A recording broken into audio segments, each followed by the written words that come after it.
GST పన్ను ఎగవేత కేసులో orange travels MD Telangana Congress నేత సునీల్ కుమార్ను పోలీసులు అరెస్ట్ చేశారు. ఇవాళ ఉదయం ఆయన్ను జీఎస్టీ ఇంటెలిజెన్స్ అధికారులు అదుపులోకి తీసుకుని నాంపల్లి కోర్టులో హాజరుపరిచారు. సునీల్ కుమార్ దాదాపు 28 కోట్ల మేర జీఎస్టీ పన్నును ఎగవేసినట్లు అధికారులు గుర్తించారు. రాష్ట్ర వ్యాప్తంగా జీఎస్టీ ఎగవేతకు పాల్పడుతున్న వ్యాపారవేత్తలపై కఠిన చర్యలు చేపడుతున్నట్లు అధికారులు చెప్పారు. ఈ క్రమంలో నిర్వహించిన తనిఖీల్లో సునీల్ కుమార్ జీఎస్టీ చెల్లింపులో అవకతవకలకు పాల్పడినట్లు నిర్ధారణ కావడంతో ఆయనను అరెస్ట్ చేసినట్లు పోలీసులు తెలిపారు. గత అసెంబ్లీ ఎన్నికల్లో బాల్కొండ నియోజకవర్గం నుంచి కాంగ్రెస్ అభ్యర్థిగా సునీల్ కుమార్ పోటీ చేశారు. అయితే బీఆర్ఎస్ అభ్యర్థి వేముల ప్రశాంత్ రెడ్డి చేతిలో ఆయన ఘోర ఓటమి పాలయ్యారు.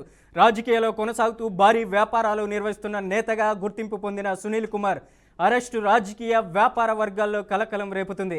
పన్ను చెల్లింపులో లోపాలు ఉన్న ఇతర రాజకీయ నేతలు వ్యాపారవేత్తలపైన అధికారులు దృష్టి సారించే అవకాశం ఉందని సమాచారం.